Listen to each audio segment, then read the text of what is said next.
The smell of roasted meat drifted through the morning mist. Somewhere beyond the chapel bells and hammering hooves, the sound of a fiddle danced across the village green. It was feast day, and that meant one rare thing: freedom. For most of the year, life in a medieval village was harsh. Fields didn't plow themselves. Bread didn't bake itself. And time wasn't yours to waste. But every now and then, something extraordinary happened. The ordinary cracked open, and joy spilled out. They called it a fair. But it wasn't just a place to trade goods. It was a place to trade lives, if only for a day. Children with berry-stained mouths watched jugglers defy gravity. Men who hadn't laughed in months grinned like fools as puppets mocked the king. Old women who'd buried their teeth long ago whispered fortunes behind patchwork tents, trading glimpses of tomorrow for a coin and a curious glance. It was loud. It was chaotic. It smelled of mud, sweat, beer, and perfume. And it was the closest thing most people had to magic. But not everything was laughter. Behind the bright colors and painted masks lurked something older. The fair had rules, unspoken ones. You didn't cross the strongman. You didn't look too long at the fire eater. And you never ever mocked the mummer's play. Because those plays weren't just for fun. They were rituals. And sometimes they weren't even meant for the living. It's easy to forget that, for medieval people, entertainment wasn't a break from reality. It was stitched into the fabric of survival. Jesters didn't just amuse, they warned. A good story wasn't just escape, it was armor. A joke could protect you. A dance could forgive you. A song could save your soul. And it had to.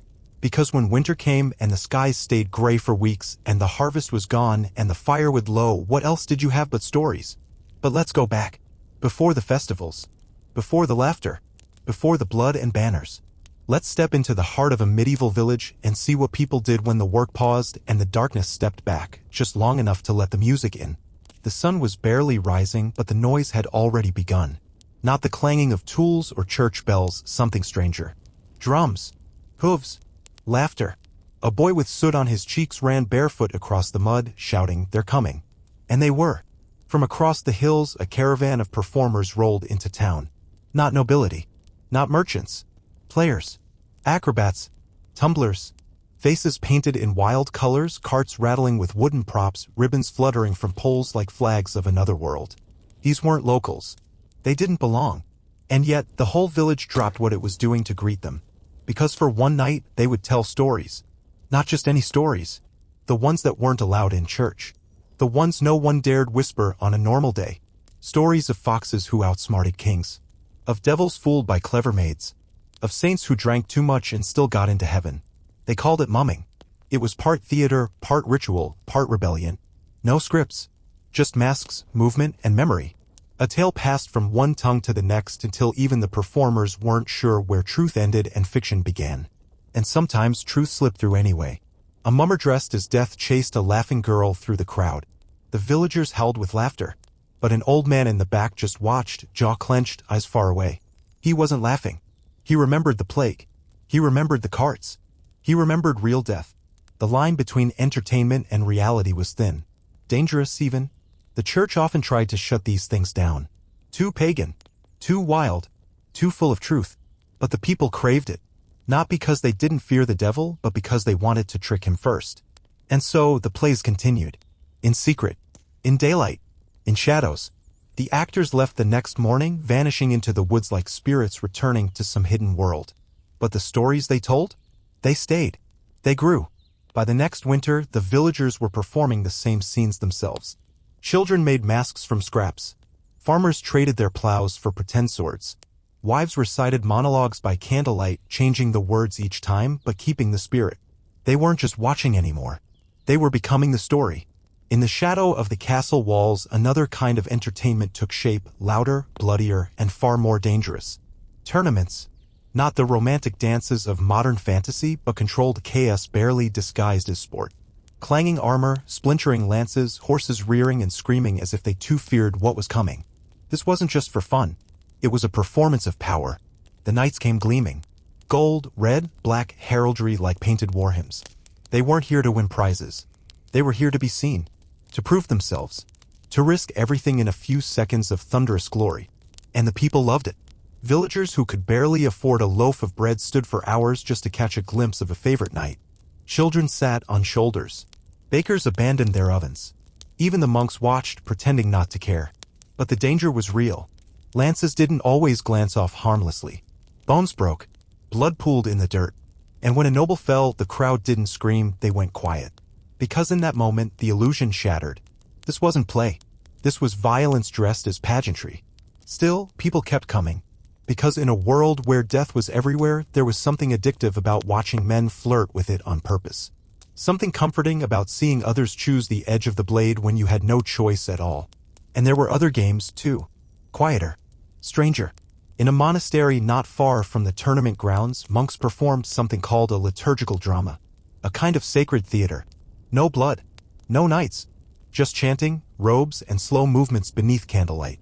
It was the story of heaven and hell performed by men who were supposed to be above theatrics. But they understood something the nobles didn't. That stories could be holy. That performance wasn't just amusement, it was devotion. Even peasants played their part. In fields after work, young men would stage mock battles with sticks and buckets for helmets. Girls turned spinning wheels into imaginary thrones, weaving legends between threads. Children invented games of death and rebirth, laughing as they died and returned again, over and over. It was all ritual, all rehearsal, all preparation for the real thing. Because the Middle Ages weren't just dark and dangerous. They were theatrical. Life itself was a stage. And everyone, monk, knight, or child, was performing. Deep in the woods, away from churches and castles, something older stirred when the sun went down. It wasn't a festival. It wasn't even legal. But it was necessary. A circle of people gathered, faces lit by firelight, breath steaming in the cold. No trumpets. No fanfare. Just stories told in whispers, in song, in fragments passed from elder to child for generations. These were the tales that didn't make it into books. Tales of forest spirits who punished greed. Of women who turned into birds. Of nights when the dead walked back into their homes just to sit and watch the living eat. This was entertainment born from fear. And reverence. And hunger. Because in the deepest winter, there were no fairs. No plays. Just the dark. And if you couldn't push it back with light, you tried to drown it in story. A grandmother sings an old tune to a toddler too young to understand the words. A shepherd carves symbols into a piece of bark while humming a tune he swears he didn't invent. A widow leaves bread on the windowsill, not for the poor, but for the ghosts. And yet, there was joy in this too. The thrill of being scared on purpose. The relief of laughter after a ghost story ended. The comfort of hearing the same tale told again and again, exactly the same way as if the words themselves were protection. It was a kind of theater that needed no costumes. A kind of ritual with no priest. Just people gathered together, surviving one more night. Somewhere in the forest, a boy asked his father, "Are the stories true?" The father smiled. "Only the ones you can't forget." By daylight, the fear faded. The forest softened. And with it came another form of medieval joy, less sacred, less dangerous, but no less important. Games. Simple ones. Loud ones. Games that needed no equipment, no wealth, no preparation, only people and time, the two rarest things in a peasant's life. In the village green, barefoot children chased a leather ball until their legs gave out. It wasn't the organized sport we think of today. No referees. No clear rules. Just chaos. Joyful, muddy chaos. Sometimes it ended with scraped knees. Sometimes with broken ribs. But no one cared. It was a moment to forget hunger, frostbite, feudal lords. They called it mob football. And sometimes the entire village played. No, not just children. Grown men. Bakers, thatchers, blacksmiths. One side of the village against the other, chasing a ball, or sometimes a pig's bladder, through fields, rivers, over fences. It could last all day. It could start as a joke and end with a funeral. And yet, they did it anyway. Because even if the game was wild and brutal, it was theirs. And then there were stranger games. In some parts of Europe, they played a sport with sticks and bones, chasing symbolic death across the snow in winter. Others balanced on rolling logs or leapt over fire pits or tried to carry each other across frozen rivers without falling. Each game had a purpose, even if it didn't admit it. To test strength. To show courage. To court a girl without needing words. And for the poorest of the poor, there was always riddling. A boy with a clever tongue could win a crowd. A girl with a sharp mind could stop a grown man in his tracks. Who is no flesh, no bone, yet walks with you to the grave? The answer didn't matter. What mattered was that you knew there was one. That somewhere, hidden in laughter and games, was wisdom older than the castle walls. They played not just to win, not just to laugh, but to remember who they were when the field was theirs and no one was watching. When the fair came to town, even the silence changed. It didn't arrive quietly. It rolled in like a storm, bright colors, loud voices, the smell of spices and sweat. For one fleeting moment, the village became something else. Something louder, wilder. A place where the rules bent like heat in the air. Merchants shouted prices from behind carts stacked high with goods most villagers had never seen before. Dried figs, iron nails, spices that burned your tongue and made your eyes water. But it wasn't the goods that drew the biggest crowds. It was the oddities. A man with tattoos across his face who could swallow fire. A woman who danced with snakes. A blind boy who played the lute better than any noble musician. They weren't just performers, they were mirrors. Reflections of other lives. Proof that something existed beyond the borders of your world. And then there were the fortune tellers. Old women with cracked nails and sharper eyes. They didn't need real magic. Just the illusion of it. A curl of smoke, a sudden silence, a whisper that struck too close to the heart. Your mother still walks with you, one might say to a woman clutching her apron. And the woman would gasp because how could she have known? Truth is, she couldn't. Not really. But in a world where the future was a fog of war, plague, and famine, even the suggestion of fate brought comfort. Maybe the stars had a plan. Maybe the cards whispered secrets. Maybe someone, somewhere, knew how the story would end. But not all fair entertainment came in mystery and music. Some came in cruelty, bear-baiting, cockfighting, dwarfs forced to perform like animals. People laughed not because they hated the victims, but because they needed release. The harder life became, the harder the laughter had to be. And sometimes it turned ugly. A criminal dragged through the fair on a cart, mocked by the crowd before punishment. It became theater, humiliation wrapped in celebration. A reminder to everyone watching, step out of line and you become the show. It was a chilling truth. Not all entertainment in the Middle Ages was kind. Much of it was a mirror reflecting not just dreams, but cruelty, fear, and power. But still they came. Still they watched. Still they cheered. Because for one brief day they could forget. And sometimes forgetting was the greatest performance of all. When night fell on a feast day, the world softened. The fair died down. The crowds thinned. The jugglers packed their clubs. And in the quiet space between celebration and sleep, something more intimate began. Music. Not the fanfare of noble courts. Not the rhythmic stomping of festival drums. But something smaller. A lute strummed softly by firelight. A flute played with more breath than precision. A voice, raw and human, rising into the dark. In cottages and taverns, music wove people together. It told the stories that couldn't be written down. Of lost sons. Of brave girls. Of harvests ruined and lovers returned. And it didn't matter if the notes were perfect. Only that someone played. Sometimes the whole room would join in, each voice clashing and folding into the next like waves in a storm. And sometimes it was just one singer, eyes closed, singing as if the words were borrowed from someone long dead. These weren't just songs. They were anchors. Against loneliness. Against grief. Against the numb repetition of work and sleep. And in the castle halls where gold glinted and tapestries lined the stone, music had its own role. Troubadours wandered from estate to estate, earning coin in exchange for tales turned into ballads. They sang of courtly love, of knights suffering for women they could never touch. It was fantasy, but it served a purpose. For nobles trapped in political marriages, the idea of pure, impossible love offered a strange kind of relief. A wound they could visit without bleeding. But music wasn't always soft. Sometimes it was rebellion. There were songs about corrupt priests. Songs that mocked kings. Songs that hinted at revolution with a smile and a rhyme. You couldn't say those things out loud. Not without losing your tongue. But if you sang them, if you made the melody sweet enough, sometimes even the Lord would laugh. And sometimes he wouldn't. And you'd disappear. So you had to be clever. Hide your meaning beneath metaphor. Turn anger into a riddle. Because in the Middle Ages, the right song could crown you. And the wrong one could kill you. The strangest kind of medieval entertainment didn't happen in fairs or fields. It happened in silence.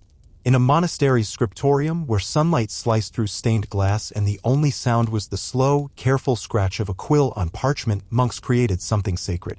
Illuminated manuscripts. Pages so ornate, so painstakingly beautiful, they became a form of worship. But they were also entertainment for the mind, for the soul. A single letter might take a day to decorate. Gold leaf. Animal ink. Patterns spiraling out into tiny scenes, foxes in battle, angels dancing, demons weeping in corners of scripture. Little jokes too. Rabbits chasing knights. Snails jousting with spears.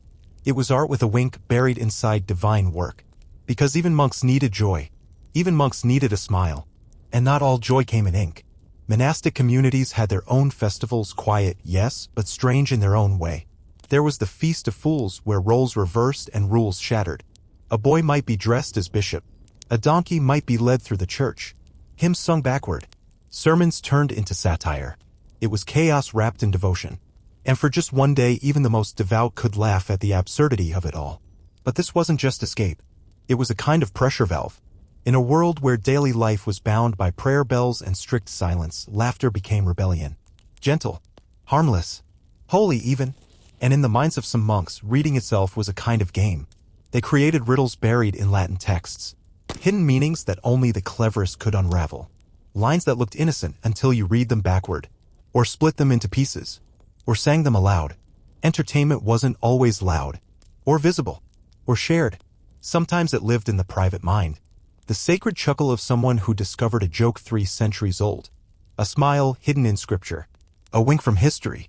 Because even in the quietest corners of the Middle Ages, joy found a way in.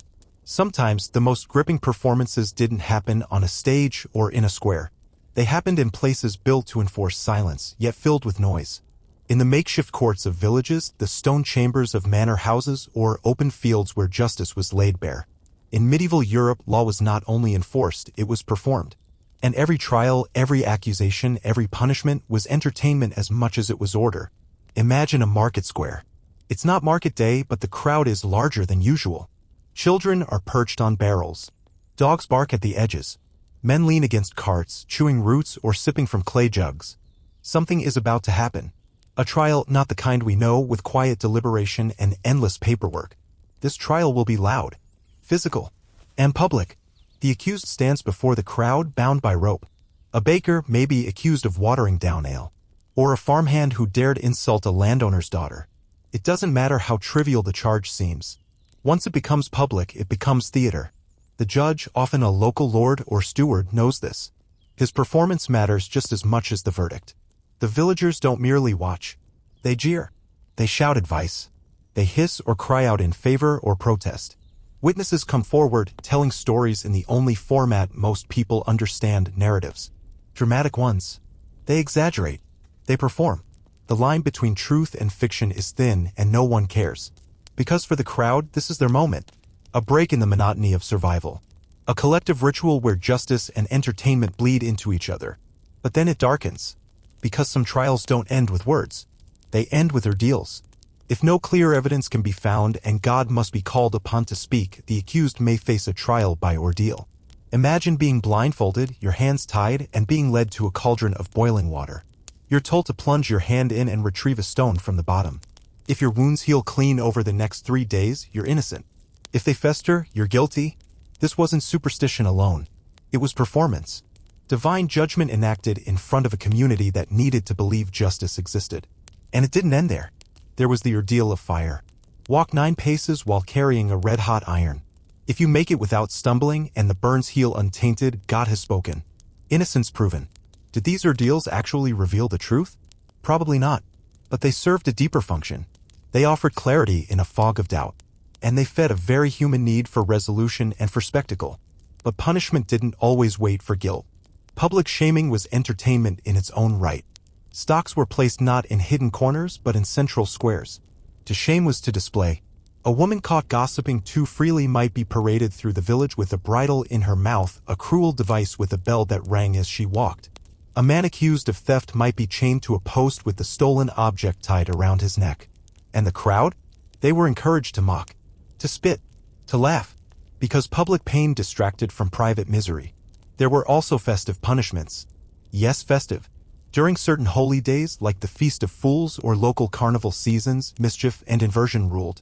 A known drunkard might be crowned Lord of Misrule, allowed to issue ridiculous commands for a day. A pig might be put on trial for eating a child's bread. Absurd? Absolutely. But strangely cathartic.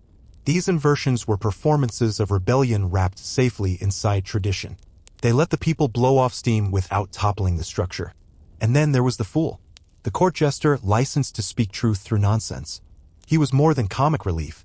In manors and cities, fools held dangerous power. They were the only ones allowed to mock kings.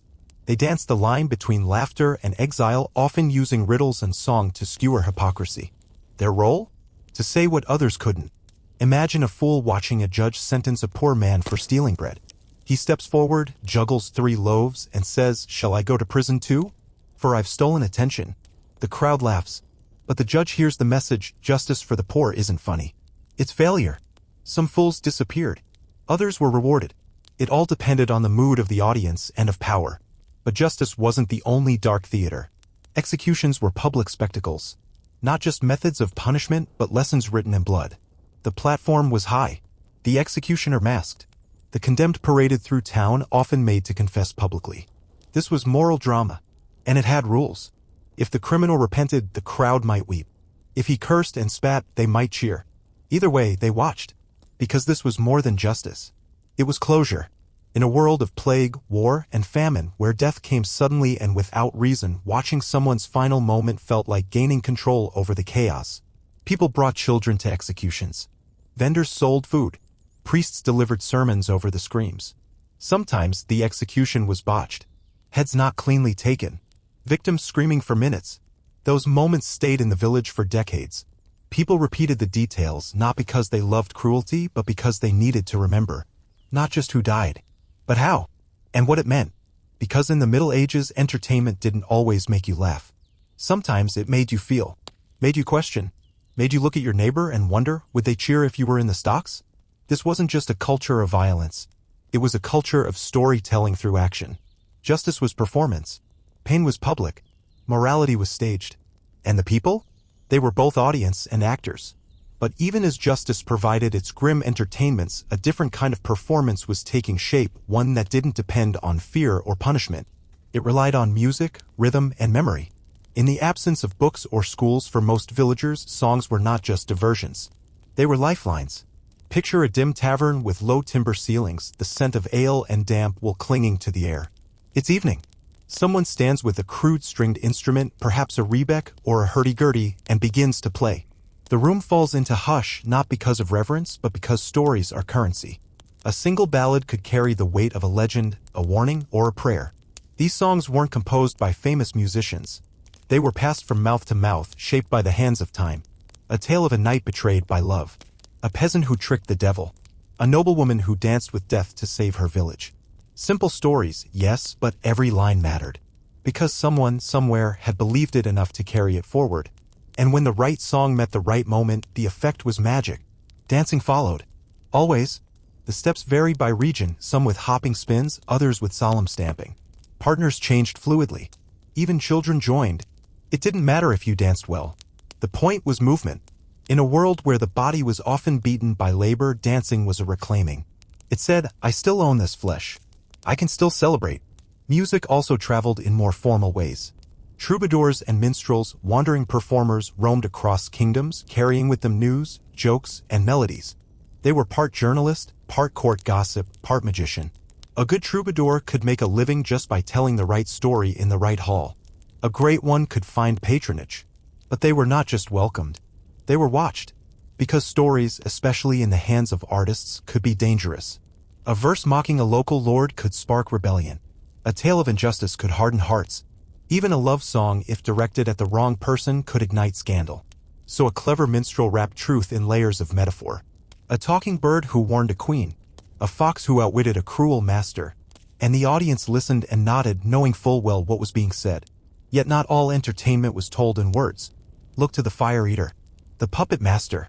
The juggler balancing knives on a rain-slick street corner. These weren't rich men. Most had slept in barns the night before. But when they performed, they became otherworldly. Their bodies defied logic. Their props, simple sticks, bits of string, glowing embers, became tools of awe. Children laughed. Adults stared. And for just a moment, disbelief was suspended.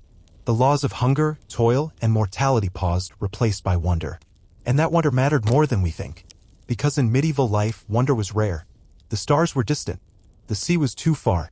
The church dictated what one could imagine. So to see a man swallow flame or a puppet weep was a moment of escape so pure it lingered for days.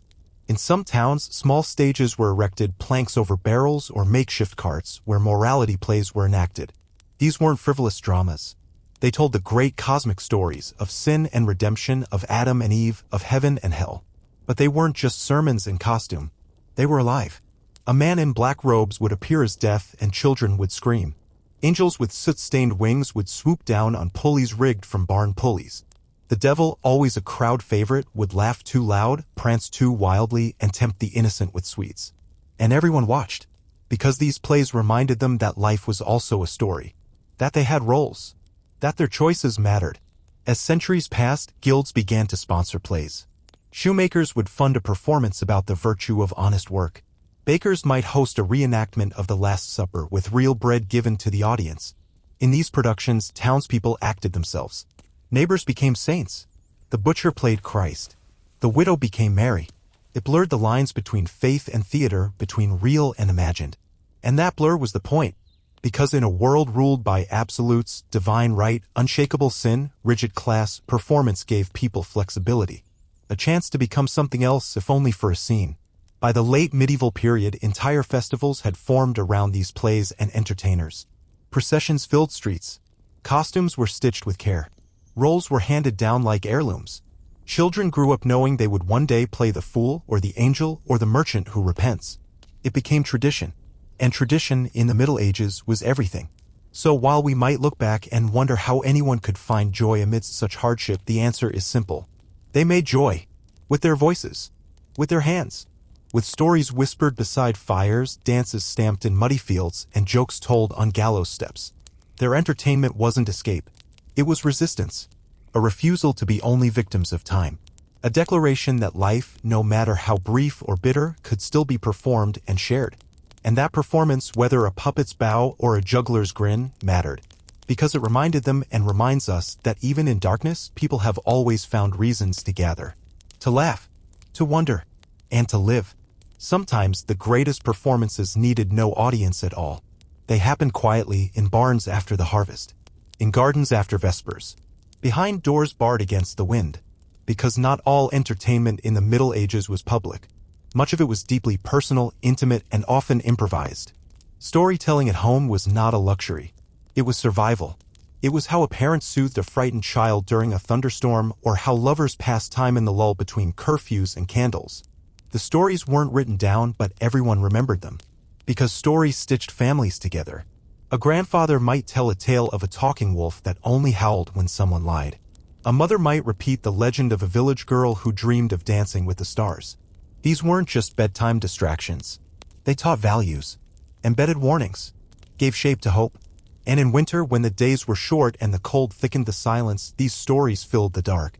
Sometimes the stories weren't about heroes or saints. They were about the listener. A girl would be told, "You're clever like the fox who tricked the greedy friar." A boy might hear, "You have the heart of the boy who saved the geese from the frost." Personal stories. Affirmations hidden in fiction. These small fictions helped children see themselves as part of something bigger. They gave the powerless imagination. They helped the lonely feel seen. And then there were games. Simple games, made from stone, wood, or nothing at all. Children would draw circles in the dirt and flick pebbles to win territories. Hide-and-seek had its place, only they called it hoodman blind. Adults played dice games with bones. Betting was common, even in poor households. A lucky roll could win a handful of berries. Or your neighbor's prize chicken. Board games too, though far simpler than today. Nine Men's Morris was popular, carved into church pews, etched into stone benches. Played with buttons, beans, anything that could be moved. Strategy games like chess were known in higher society, but even peasants made their own versions. The rules weren't always precise. But the fun was real. And laughter, deep, shaking, side-splitting laughter, was valued like gold. People told riddles that twisted language into knots. Jokes that played on social roles. Even priests told humorous parables from the pulpit, their laughter sanctioned by scripture. Because laughter wasn't just amusement. It was resistance. To fear. To hunger. To death. Some of the most cherished forms of entertainment were seasonal. Tied to feast days, to harvests, to equinoxes and solstices. Not because people were free then, but because they had to gather. And when people gather, they celebrate. Harvest festivals were especially rich with play. After weeks of backbreaking labor, villages erupted with contests. Who could lift the heaviest sack? Who could drink the most ale without falling? Who could climb the greased pole for a dangling goose? Yes, it sounds strange now, but winning a goose meant a family ate meat that winter. And the crowd loved every second. Masquerades weren't reserved for kings. Even per villages created masks from bark, straw, cloth. They imitated spirits, saints, mythical beasts. The idea was simple: when wearing a mask, you could become something else. Mischief was excused. Rules loosened. Songs got louder. Dances wilder. It was controlled chaos. And it was necessary, because daily life was tightly ruled by church bells, tax collectors, and cold reality. A day of inversion restored balance. Let the blacksmith pretend to be a bishop. Let the midwife become queen for a night. Let the children judge their elders and play. And behind the laughter, deeper truths emerged. People wanted to be seen, to feel powerful even briefly, to remind each other that joy was still possible. Animals, too, became part of the spectacle. Not just in brutal sports like bear baiting or cockfighting, which, while common, weren't the whole story. Animals were also dressed in costume, paraded as characters in village pageants. A goat might wear a crown. A dog might be trained to bless passers-by with a wagging tail. It was absurd, and it was beautiful, because absurdity is a form of relief, especially in a world so often governed by pain. These entertainments were not distractions. They were tools. Tools for connection, for memory, for healing. In the private sphere, at the hearth, in the attic, under a shared blanket, people also sang. Not for applause, but for comfort. Lullabies that warned of wolves in the woods or witches who stole disobedient children. Yes, they were frightening, but they were also protective. They gave children shape to their fears and a reason to cling tighter to the ones who sang. Teenagers invented their own games, too. Some flirted through rhymes. Others dared each other to sneak into graveyards or steal apples from the Reeves tree. These weren't petty acts. They were rites of passage. To feel brave. To feel alive. And the elderly? They played memory games. Recited lines of scripture or song. Shared tales from their youth, embellishing each time. Because memory, too, is entertainment. And legacy. Even during illness, people found ways to laugh. A fool might visit the sickbed pretending to suffer worse ailments. Children might be brought in to sing loudly to scare away the evil spirits. It wasn't medicine, but it was healing. Because the deepest form of entertainment in the Middle Ages wasn't music or dance or jest. It was togetherness. The simple act of being present, of sharing warmth, of choosing over and over again not to suffer in silence. And in that choice lay the real miracle. They entertained each other not to escape life, but to survive it.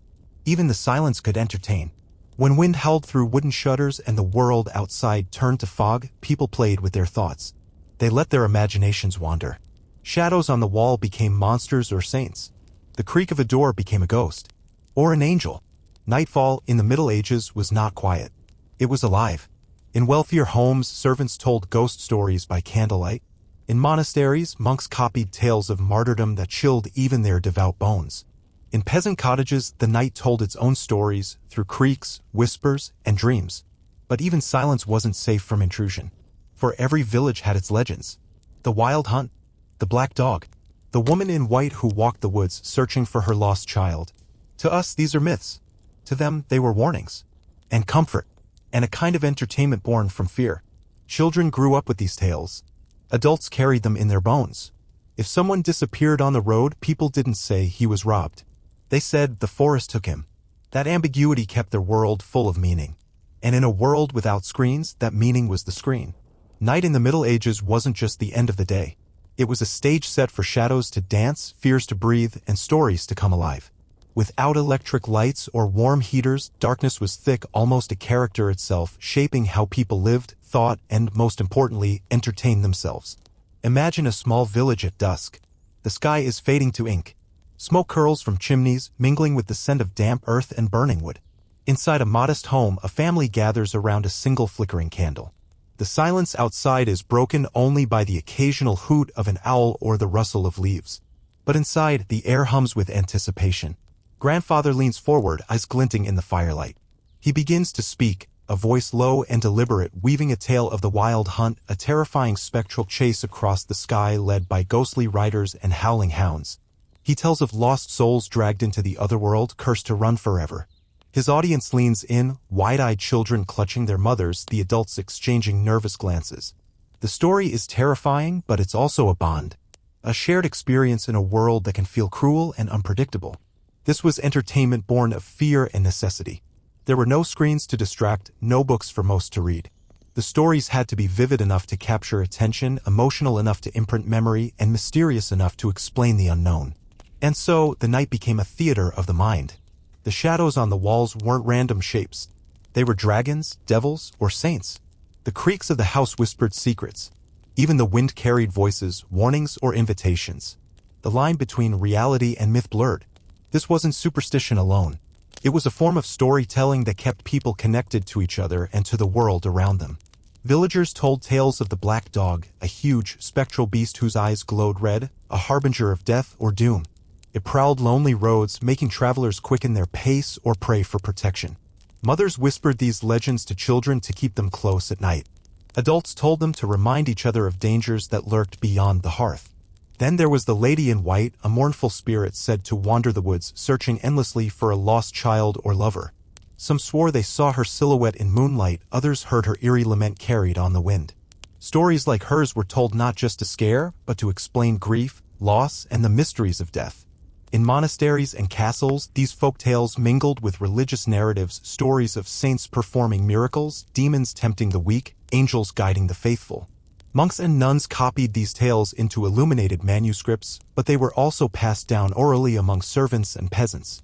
Every telling added new details, new colors, new voices. What's striking is how these stories shaped the very experience of night. Instead of simply enduring darkness, people inhabited it. They learned to read its signs, to listen to its warnings, and to entertain themselves with its possibilities. Nighttime entertainment wasn't passive. It demanded imagination, participation, and community. A story told well could inspire laughter, tears, fear, or hope. It could cement social bonds or warn against transgression. But it could also spark real fear. After all, the Middle Ages were full of dangers, disease, war, famine. The night amplified those threats. So stories about ghosts or demons were more than just entertainment, they were tools of control and survival. How else to explain a world where a shadow might mean death? Where silence might conceal a bandit? Where a stranger's approach might be your last? Yet, people didn't simply hide indoors in terror. They created rituals around these fears. In some regions, villagers would carry lanterns or torches on certain nights, lighting their way and warding off spirits. In others, people wore charms or amulets said to protect against evil. Masks and costumes weren't only for festivals, sometimes they were worn at night to confuse or scare malevolent beings. The boundary between play and protection was fluid. Consider the ancient practice of mumming, where groups donned disguises and performed short plays often during winter festivals. These performances mixed comedy, tragedy, and ritual. They allowed villagers to mock authority, reenact myths, or celebrate renewal. Masks let people embody other beings, dead ancestors, spirits, gods, blending entertainment with the sacred. This mix of fear, joy, and community is what made medieval entertainment so deeply human. It wasn't about avoiding reality. It was about facing it together. And in that togetherness lay strength. Stories told in the dark prepared people for the dawn. They reminded them that even in the blackest night, there was meaning, laughter, and hope. So the next time you think of the Middle Ages as grim and silent, remember this: their nights were alive with voices, shadows, and stories, performances as vital as any festival or tournament. Entertainment wasn't a luxury. It was a lifeline. And in that lifeline, entire communities found a way to endure. The Middle Ages may seem frozen in time, but entertainment was anything but static. It evolved, shaped by the tides of power, religion, and daily survival. And nowhere was this evolution more vivid than in the vibrant chaos of the medieval festival. Imagine a village square transformed. Straw and wood fill the streets, banners flutter, musicians tune lutes and pipes. The air thickens with the sense of roasting meat, spilled ale, and sweet cakes. Here, for a brief moment, life's harshness is suspended. Kings and peasants alike gather, not in silence, but in roar and laughter. Festivals were more than just a break from work. They were powerful social theaters where the rules bent and broke, if only for a day. Lords might wear fools' hats, priests might join in the dance, and common folk might seize the stage with wild abandon. One of the most striking spectacles was the Feast of Fools, a riot of inversion and chaos. During this festival, social order flipped upside down. The lowliest could mock the mighty, children might be crowned king for a day, and sacred rituals were parroted with wild humor. But beneath the laughter lay tension. This momentary rebellion was a safety valve, a way for society to release pressure without breaking. Could you imagine the fear if these acts of rebellion lasted? The threat wasn't just disorder, it was the end of the very structure keeping everyone alive. Even as the festival burst with joy, it was tightly choreographed. Too much chaos meant crackdowns, and many authorities watched carefully, balancing enjoyment with control. Festivals also brought in traveling entertainers, minstrels, jugglers, acrobats, and storytellers who wove magic into the crowd. Their acts were spellbinding, feats of strength, daring tricks, and tales that blurred history and myth.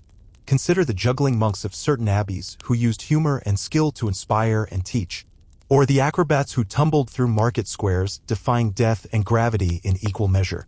Their performances weren't just entertainment, they were acts of wonder in a world often cruel and harsh. But with joy came conflict. Festivals could turn violent. Drunken brawls erupted. Old rivalries flared. The same crowd that cheered might soon jeer or fight. It was a delicate dance, this medieval party, balancing delight and danger. And then there was the question of morality. The church, while often sponsoring festivals, also condemned excess and sin. The boundary between holy celebration and licentiousness was blurry. Preachers warned against the devil's dance while villagers defended their right to joy. This conflict reveals something deeper about medieval entertainment. It was never just about amusement.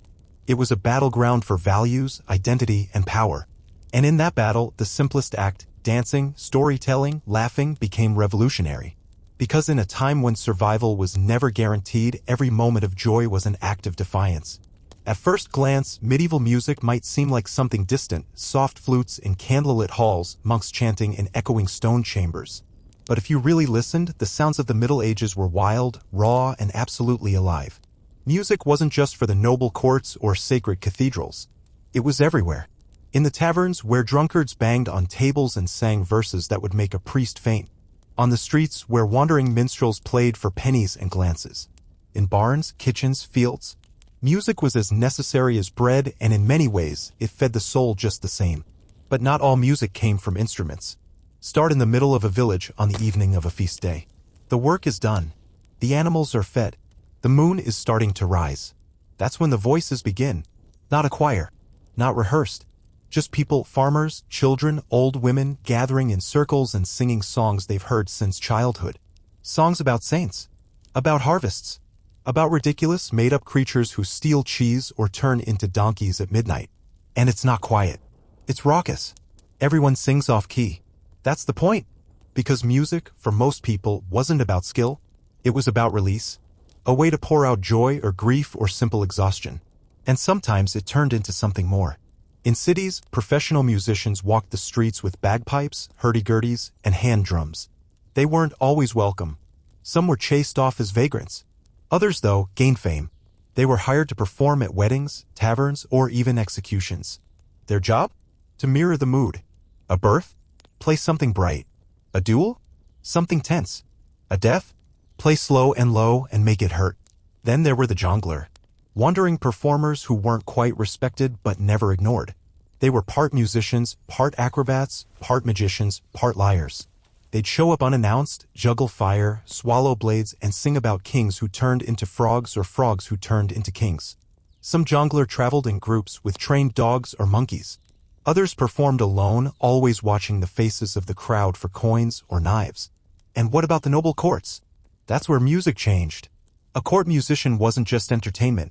He or sometimes she was a strategist. A messenger. A keeper of memory. They played lutes and harps, flutes carved from bone, or early fiddles strung with gut. And they didn't just play. They told stories. One famous ballad told of a knight who died not in battle, but from heartbreak. Another told of a washerwoman who cursed a prince only to be drowned in a barrel of wine. Every note carried emotion. Every verse a warning. Don't fall too far in love. Don't trust your friends too quickly. Don't anger the moon. But the most powerful songs were sung not in palaces, but on roads. Because some of the most haunting music in the Middle Ages came from the lips of pilgrims. Picture this, hundreds of feet on a dusty road. Tired, blistered, sunburned. Walking for miles to see a relic, a saint's finger, a piece of the true cross, a vial of holy blood. They sing to pass the time. And those songs are not polite. Some are crude. Some are desperate. Some are filled with a kind of aching beauty you can't fake. One traveler wrote of hearing a woman sing a lullaby to her dead child as she walked. Another described an old man who could barely walk, but whose voice echoed through the hills as if he'd swallowed the wind. These were songs no court would recognize. But they were real. And unforgettable. Yet even that wasn't the full extent of medieval sound. Because beneath all the music, there was something stranger. Some said music had the power to heal. Or curse. There were tales of a song so beautiful it made a blind man see. Or a cursed melody that, once heard, could never be forgotten and would drive you mad before the next full moon. And people believed it. Because music wasn't just art. It was mystery. Power. Magic. That's why some instruments were feared. The bagpipe, for instance, was seen in some places as a symbol of chaos. In others, the fiddle was linked to the devil, especially when played too well. There are stories of peasants dancing uncontrollably after a fiddler played a certain tune, unable to stop until they collapsed from exhaustion. Was it superstition? Of course. Riddles. Lovers' riddles. Spoken across tables. Embroidered into cloth. Scratched onto barn doors. Puzzles full of metaphors, often with hidden meanings. A way to say, I want you, without ever saying it. A way to hide truth in performance. Because in a world where directness could destroy, cleverness was survival. And poetry wasn't just words, it was armor. Even marriage itself was sometimes a game. In some customs, a bride could refuse a groom 3 times before accepting him. It was symbolic. A way to let her say no or yes without breaking rules. In other traditions, wedding guests pelted the couple with nuts or wheat, cheering, singing, teasing them into blushing. It wasn't mockery. It was joy. The joy of watching love made public. Real or pretend, brief or lasting, it didn't matter. The spectacle mattered. The story mattered. Because every culture needs myths. And in the medieval world, love was a myth people chose to live inside. Not always true, not always safe, but always compelling. They needed it. They needed the spark, the dance, the chase, the ache. Because even in a world of mud and misery, people still reached for something beautiful. And sometimes, they caught it. A medieval feast was never just about food. It was about power, about performance, about dazzling your guests not only with taste, but with spectacle. Because in the Middle Ages, to eat well in public wasn't just pleasure. It was propaganda, and everyone was watching. Picture a long timber hall, a high table draped in embroidered linen, tapestries swaying with each draught. The lord of the manor sits beneath a canopy, his goblet raised. And down the length of the hall, his guests watch as servers enter, not with trays but with theater. A roasted peacock arrives, feathers reattached, its beak gilded, its wings spread in silent defiance, not to be eaten but admired. A pie is cut, and live birds flutter out, flapping across the rafters as the crowd gasps. This wasn't dinner. This was drama. For the wealthy, every course was a statement.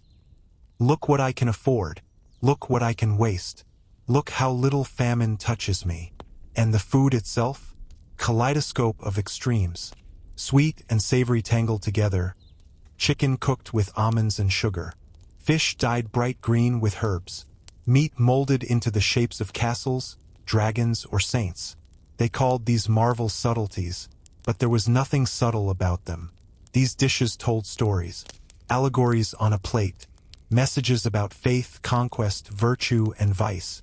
One banquet in France featured a boar's head with a crown, its mouth holding a scroll reading, "I am the king of the forest." No one needed to eat it. That wasn't the point. It was symbolic power you could chew. But the performance didn't stop with food.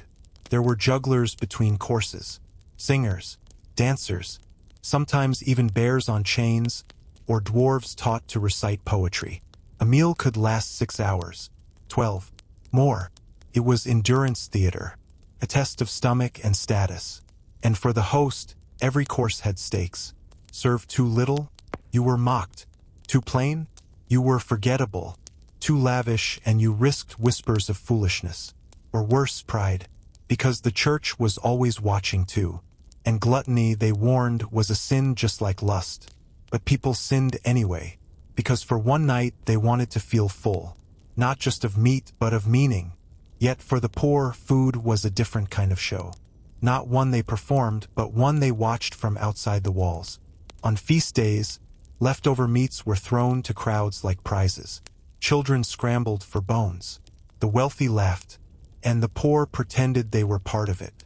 that for a second they were included. Even hunger became entertainment. But peasants had their own rituals, their own tables, their own sense of occasion. After a harvest, they roasted what little meat they had, shared bread thick with barley, danced around fires with bellies full of something earned. It wasn't spectacle. It wasn't symbolism. It was survival dressed as joy, but joy all the same. And when permitted, they gathered for seasonal meals with communal spirit. Lentil stews, turnip pies, flatbreads cooked on shared stones. A meal could be simple and still sacred, could unite, could speak, because whether you ate under gold-leaf ceilings or beneath storm clouds, meals told stories. They told who you were, what you feared, what you hoped, and sometimes they told who you would become, because what you put in your mouth in public was never just yours. It was part of a play, one you had to perform just right, or risk being left hungry not for food, but for place. In the twisting, narrow streets of medieval towns, beneath the shadows cast by flickering torches and wavering lanterns, a strange kind of entertainment thrived, one rooted in mystery, desperation, and the human need to grasp something beyond the harsh realities of everyday life. This was the world of fortune-telling, an enigmatic theater where fate was whispered, secrets exchanged, and hopes dangled like fragile threads. Imagine a small wooden stall tucked into a dim corner of a marketplace, the air thick with the mingling scents of wood smoke, damp earth, and faint traces of herbs. A figure shrouded in layers of cloth sits behind a rough-hewn table, their eyes glinting under the hood's shadow. Spread across the surface are curious objects, weathered cards with painted symbols, smooth bones worn from countless tosses, crystal spheres that catch the candlelight like trapped stars. Villagers, merchants, and travelers approach hesitantly, drawn by a mix of curiosity and necessity. It's not mere amusement that brings them here. It's the pressing weight of uncertainty pressing down on their shoulders. Will the winter be merciful? Will the plague touch their village? Will the crops fail? Or perhaps more personal questions. Will a husband return from war? Is the new Lord just or cruel? Will their child live past the first year? The fortune-teller's voice is low and steady, weaving narratives from scattered symbols. Every word is a thread pulled from the tangled web of fate. Every gesture a ritual act charged with meaning. The listener leans in, heart pounding, caught between hope and dread. Is this truth or clever deception? Does it matter? For in these moments, belief itself is the most potent magic. This ritual was not simply a pastime. It was a performance tailored to the collective anxieties of the medieval mind. In a world where control was scarce and life precarious, the act of divination offered a fragile illusion of certainty, a way to make sense of chaos. And yet, beneath the surface, fortune-telling carried dangerous implications. The Church viewed these practices with deep suspicion and hostility. To claim knowledge of the future without divine sanction was heresy. Those who dared call themselves seers or witches risked imprisonment, torture, or death. Trials for sorcery were brutal spectacles, public theater of fear and condemnation. The executioner's block and the burning stake were the grim finale for many who lived by these arts. Despite this threat, the allure of fortune-telling endured. It was whispered about in hidden corners, practiced in secret rooms, passed down through generations like forbidden lore. Sometimes, fortune-tellers were disguised as traveling entertainers, their craft veiled in song, dance, or riddles. Their performances were coded, layered with meaning only the initiated could decipher. This blend of danger and allure gave fortune-telling a unique place in medieval entertainment. It was at once intimate and communal, sacred and profane, feared and sought after. The tension itself became part of the spectacle. The stories told during these sessions reveal much about medieval life. Take the tale of a young woman from a small village, desperate to know if her beloved, gone to fight in distant lands, would return. The fortune-teller shuffles the cards, laying down images of ships tossed on stormy seas, swords gleaming in the dawn, a rose wilting under the moon. The woman's breath catches. Is this a warning or a promise? Or the merchant who consults the bones before a risky trade, hoping to avoid ruin. The bones fall like the roll of dice, their pattern read as portents of wealth or disaster. The tension is palpable. One wrong move, one misread sign, and fortune turns to ruin. These moments were charged with emotion, hope, fear, desperation, longing. They created a connection between teller and listener that transcended simple entertainment. It was a shared act of confronting the unknown. But what of the fortune tellers themselves? Their lives were often marked by paradox. They were revered and reviled, sought for their insight, yet shunned for their suspected dealings with dark forces. Many were women, marginalized and vulnerable in a society that feared female independence and power. Some were cunning, using their knowledge of human nature and storytelling to influence outcomes, advising lords on marriages, merchants on deals, peasants on crops. Others truly believed in their visions, caught between faith and superstition. And the tools? Cards, bones, crystal balls. Each carried symbolic weight. Tarot cards, as we know them today, were just beginning to emerge in late medieval Europe, but various forms of card games and symbol reading existed. Dice were cast to divine luck, bones from animals were thrown like the roll of fate itself, and crystals were said to hold otherworldly power. Every element of the ritual was a carefully staged drama, full of suspense and spectacle. The fortune teller's gestures, the silence between words, the flickering candlelight, all worked together to create a moment outside time, where the future seemed just within reach. In many ways, fortune-telling in the Middle Ages was a mirror of society's deepest tensions. The desire for control in a world governed by unpredictable forces, weather, disease, war, found expression in these rituals. They were a form of escapism, yes, but also a vital psychological balm. At the same time, the Church's harsh condemnation reflects the power fortune-telling wielded. It threatened the monopoly of religious authority over the interpretation of fate and morality. By offering individuals a personal glimpse into destiny, fortune-tellers challenged the established order. This clash turned fortune-telling into a battleground of ideas, a dramatic tension that played out in courts, markets, and taverns across medieval Europe. So, when you imagine medieval entertainment, don't only picture knights jousting or minstrels singing. Remember the hush that fell over a crowd when a fortune-teller spoke. The mixture of awe and fear, the desperate hope for a glimpse of what tomorrow might bring. Because in that fragile moment, between doubt and belief, the medieval world found one of its most enduring entertainments, the story of fate itself. The medieval streets were alive with sound, laughter, music, the clatter of hooves, and the cries of vendors. But beyond the bustling markets and the grand tournaments, there was another world, one less polished, less noble, but just as vibrant. The world of street performers, minstrels, and improvisational theater, where entertainment was raw, immediate, and often unpredictable. Picture a narrow cobblestone alley opening onto a small square. A small crowd gathers around a troupe of performers, their faces alight with anticipation. A jester bounds forward, juggling brightly colored balls, balancing on a wooden barrel. His exaggerated gestures and silly faces draw laughter and applause. But this is no mere clown. This is a master of survival, weaving humor and sharp observation into his act. Behind him, a minstrel tunes his lute, ready to sing tales of heroes, heartbreak, and distant lands. His voice cuts through the noise, carrying stories that span kingdoms and generations.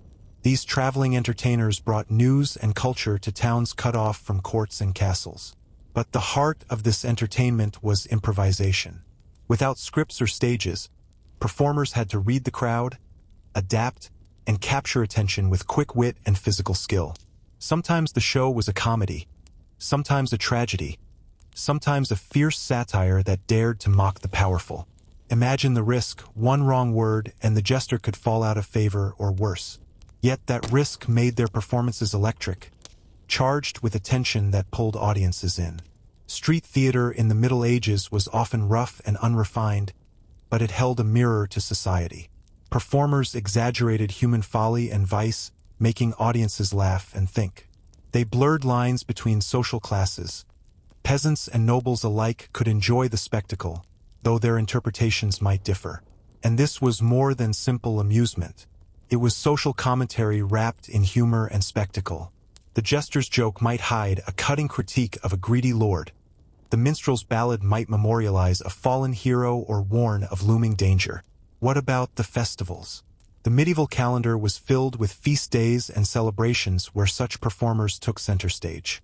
From the raucous revelry of the Feast of Fools to the solemn parades of saints' days, these events were opportunities to break routine, invert social norms, and embrace chaos briefly. During carnival seasons, performers might mock authority openly. A peasant might don a noble's robes.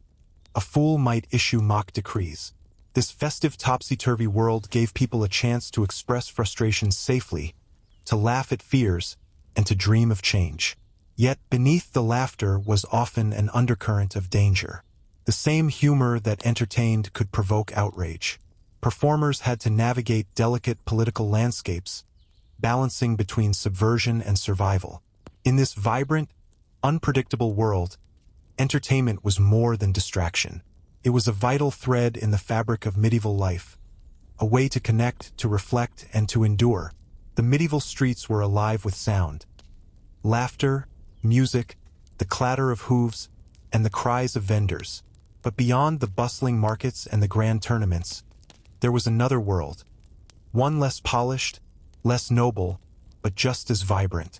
The world of street performers, minstrels, and improvisational theater, where entertainment was raw, immediate, and often unpredictable. Picture a narrow cobblestone alley opening onto a small square.